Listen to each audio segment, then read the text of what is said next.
Hello achievers, कैसे हो आप? स्वागत है आपका अचीवर सीकर में, जहां प्रिपरेशन होती है स्मार्ट वे में। जैसा कि आपने थंबनेल में देखा कि यहाँ पर मैं सेक्सुअल रिप्रोडक्शन को एक्सप्लेन करने वाली हूँ। सेक्सुअल रिप्रोडक्शन चैप्टर को पूरा एक्सप्लेन किया जाएगा लाइन टू लाइन। बिल्कुल सही समझा आपने। ये एनसीईआरटी बुक की लाइन टू लाइन को कवर करेंगे। चलो तो फिर स्टार्ट करते हैं। जैसा कि आप देख सकते हैं, चैप्टर का नाम है sexual reproduction in flowering plant. तो सबसे पहले इसका इंट्रोडक्शन देखते हैं कि आखिर ये क्या बोल रहा है। Okay, so let's start. Okay, are we not lucky that the plant reproduce sexually? क्या हम लकी नहीं हैं कि जो हमें प्लांट्स प्रोड्यूस कर रहे हैं वो सेक्सुअली प्रोड्यूस कर रहे हैं? उम्मीद करती हूँ कि आपको सेक्सुअल का मतलब पता होगा।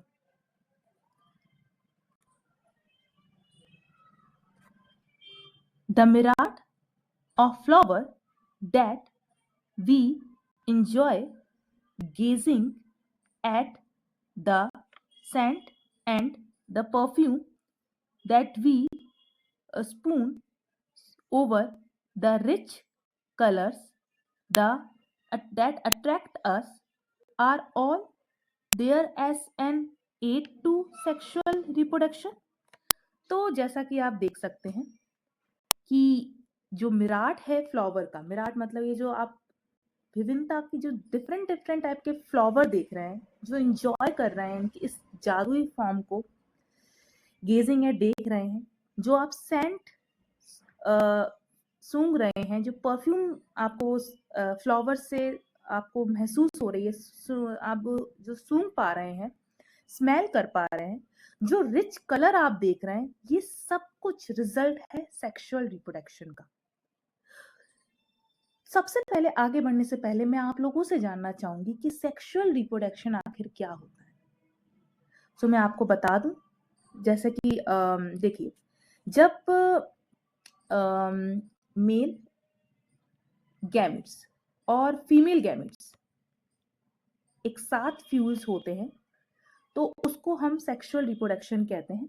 तो आप इस बात को समझ रहे होंगे, मेल और फीमेल के साथ जब फ्यूजन होता है गैमेट्स का, तो उसको सेक्सुअल रिप्रोडक्शन कहा जाता है।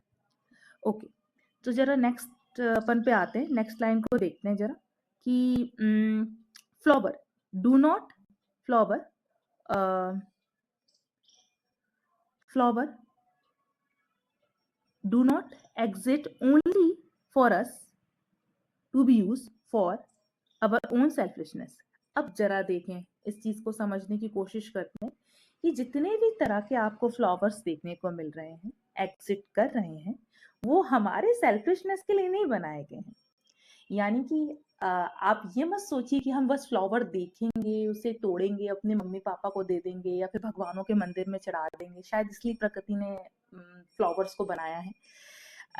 आगे बढ़ने से पहले मैं आप लोगों से डिस्कस करूंगी, जब भी मैं पढ़ाती हूँ तो हर चीज बायोलॉजी में एक्सप्लेन की जाती है और हर चीज होने की कोई ना कोई वजह होती है।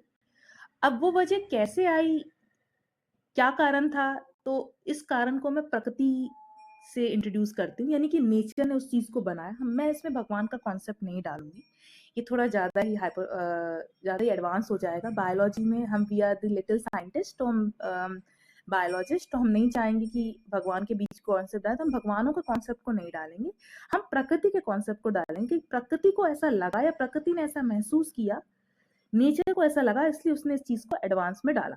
ठीक है, तो चलो दोबारा से आते हैं कि जो फ्लावर जो है वो इसलिए एग्जिस्ट नहीं हुआ था हमारे सेल्फिशनेस के लिए, मतलब हमारे लिए फ्लावर को नहीं उगाया गया है, फ्लावर का कोई और मकसद था। ठीक है, all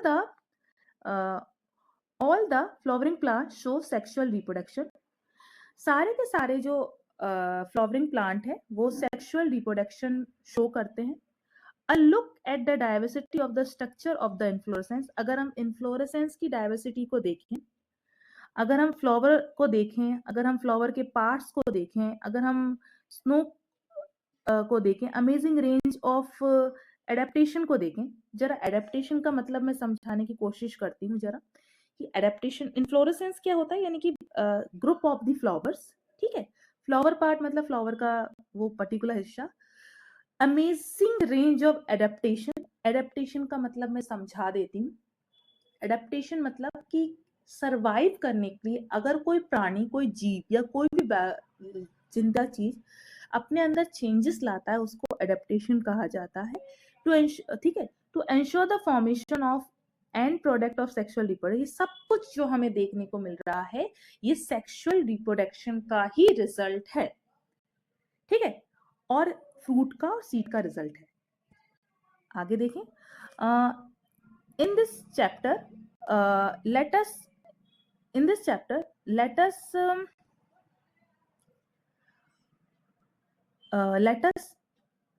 in this chapter let us understand the morphology, structure and the process of sexual reproduction in flowering plant। तो इस चैप्टर में हम देखेंगे कि आखिर मोर्फोलॉजी क्या होती है। मोर्फोलॉजी में समझा देती हूँ। आउटर चीज को मोर्फोलॉजी कहा जाता है, यानी कि बाहर का जो भी आवरण होता है तो उसको मोर्फोलॉजी कहते हैं। तो हम इस चैप्टर में मोर्फोलॉजी पढ़ने वाले हैं फ्लावर की, उसके स्ट्रक्चर को समझने वाले हैं और आखिर ये सेक्सुअल रिप्रोडक्शन होता कैसे है ये समझने वाले हैं फ्लावरिंग प्लांट के अंदर। तो चलो स्टार्ट करते हैं कि आखिर सेक्सुअल रिप्रोडक्शन होता कैसे है। सो अगर हम देखें तो आप जरा नोटिस करें, किस चीज को नोटिस करने की बात की जा रही है कि सबसे पहले टॉपिक देखते हैं। क्या है टॉपिक का नाम? Sexual reproduction in flowering plant. ये फैसिनेटिंग, माफी चाहती हूँ, फर्स्ट टाइम इसको यूज कर रही हूँ। तो चलो आगे देखते हैं। जैसे कि आप देख रहे हैं flowering A fascinating organ of angiosperm. सबसे पहले एंजियोस्पर्म का मतलब समझते हैं। वो प्लांट जो फ्लावर डेवलप करते हैं उनको एंजियोस्पर्म कहा जाता है, ठीक है। सो फैसिनेटिंग मतलब कमाल का ऑर्गन है एंजियोस्पर्म का। कौन है ऑर्गन? कौन ऑर्गन है? फ्लावर है, ठीक है। कौन ऑर्गन है? फ्लावर है। चल अब जरा देखें। Human being have had an intimate relationship with flower since time immemorial. Flower are objective of aesthetic, ornamental, social, reason and cultural value। तो देखिए आप, ह्यूमन बीइंग का बहुत पहले से ही फ्लावर के साथ रिलेशनशिप चला आ रहा है। अब प्राचीन काल से देखें तो हमने फ्लावर को काफी महत्वपूर्ण हिस्सा माना है अपनी जिंदगी का। फ्लावर जो ऑब्जेक्ट्स हैं, एस्थेटिक, सजावट के लिए, ऑर्नामेंटल के लिए, सोशल के लिए, रिलीजन के, कल्चरल वैल्यू के लिए। आप देखिए तो हर जगह फ्लावर का इस्तेमाल किया जा रहा है। चाहे तो आपको घर को बड़ा ही सुंदर सजाना हो। ऑर्नामेंटल, यहाँ पर ऑर्नामेंटल का मतलब क्या है? यहाँ पर ऑर्नामेंटल का मतलब है कि आप समझ सकते हैं ऑर्नामेंटल को अगर आप देखिए तो ज्वेलरी को माना जाता है ऑर्नामेंटल। लेकिन यहाँ पर फ्लावर की बात कर रहे हैं और आप ज्वेलरी की बात कर रहे हैं, मैम ये क्या बात हुई? तो आपको पता है हम ऑर्नामेंट क्यों पहनते हैं, हम ज्वेलरी क्यों पहनते हैं? देखिए काम तो हमारा कपड़ों से भी चल रहा है, लेकिन हम ऑर्नामेंट पहनते हैं ताकि हम खुद को और सजा सकें। तो यहाँ पर फ्लावर का ऑर्नामेंटल का मतलब क्या है? जो सजावटी वाले, जो जिनको सजाने के लिए स्पेशली हम फ्लावर को उगा रहे हैं या फिर डेवलप कर रहे हैं, उनकी सोशल में भी बहुत ज़्यादा इस्तेमाल होता है, रिलीजियस में तो होता ही है, कल्चर में भी बहुत वैल्यू है आपकी, कल्चर वैल्यू है थोड़ा सा। They have always been used as symbol for conveying important human feelings such as love, affection, happiness, grief, love, affection, happiness, grief, morning, ठीक है। और ह्यूमन फीलिंग को भी कन्वे करने का काम करता है फ्लावर। कैसे कैसे? जैसे कि लव करना हो, अफेक्शन देना हो, हैप्पीनेस, ग्रीफ, मॉर्निंग, इन सब में फ्लावर काम करता है, इन सब में फ्लावर का इस्तेमाल होता है, ठीक है। तो ओके, अब जरा देखें, आगे बढ़े जरा, होल्ड ऑन, जरा मैं आगे बढ़ने की कोशिश करती हूँ। ओके, जरा आगे देखें, आगे क्या बताया जा रहा है। आप लोगों से मैं माफ़ी मांगना चाहूँगी कि फर्स्ट टाइम मैं इस तरीके से यूज़ कर रही हूँ।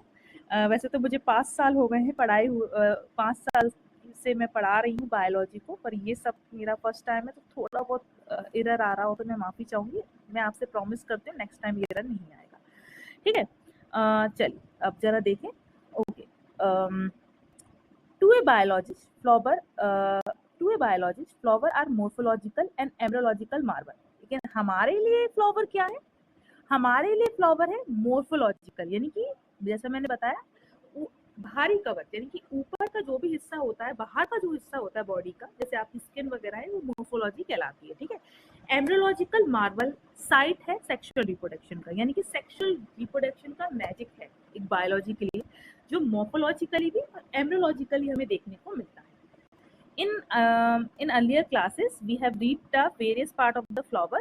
Figure number 1 help you to recall the part of the typical flower. ठीक है। ठीक है। सो फिगर नंबर 1.1, चलो फिगर नंबर 1.1 देखते हैं क्या है। तो चलो जरा देखें इसको।